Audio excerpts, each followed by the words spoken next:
మరి ఏదేమైనా ఇవాళ ఇచ్చిండ్రు పోయింది. రాజ్యాంగ సవరణ అనేది మా పార్టీ క్లారిటీగా అదే దానిలో ఉంది. మరి దానికి మీరు బంధు పిలిపించడం జరిగింది.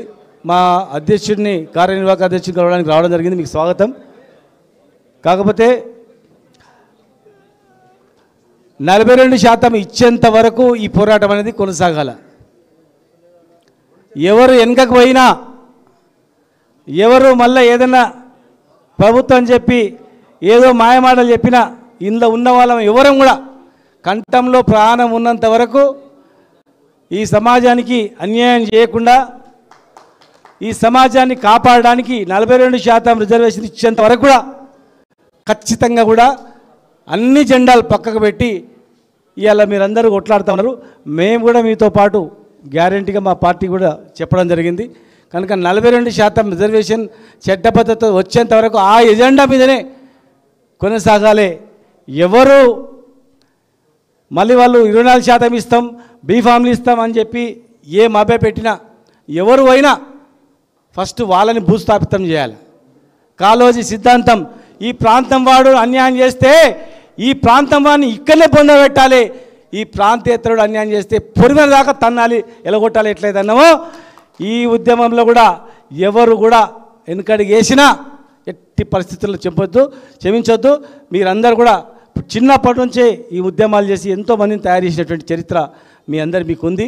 కృష్ణయ్య గారు కానీ మరి ఆయన శ్రీనివాస్ గౌడ్ గారు మీతో పాటు ఆయన వచ్చిన వ్యక్తి అందరు కలిసిన వాళ్ళే. ఈరోజు అందరు కలుసుకున్నారు, సంతోషం. కనుక దయచేసి మరి మీరు చెప్పిపోయిన తర్వాత మా మసనాచారి గారు, మా పెద్దలు, మా గంగుల కమలాకరణ గారు, మా బడుగు లింగన్న గారు, సుధాకరణ గారు, మా వద్దిరాజన్న గారు మేము కూడా మాట్లాడుకొని ఇప్పటికే మీరు ఏ పిలిపించినా ఎక్కడ పిలిచినా మేము వచ్చినాం. ఎక్కడ ఏ దానికి పిలిచినా వచ్చినాం, ఎవరు పిలిచినా వచ్చినాం. మా మద్దతు తెలిపినాం. ఖచ్చితంగా మా మద్దతు అనేది మరి ఉంటుంది గ్యారెంటీగా.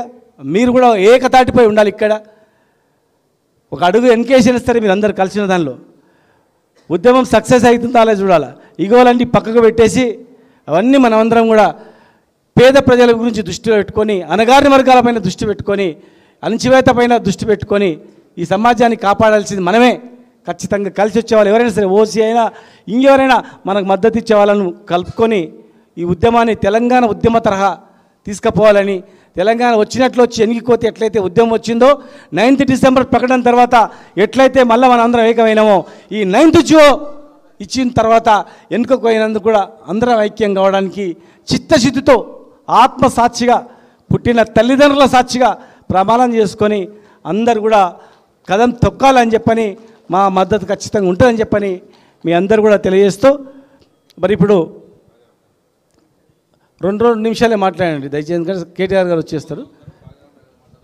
రాజారాం యాదవ్ గారు మాట్లాడు. సభాధ్యక్షులు పెద్దలు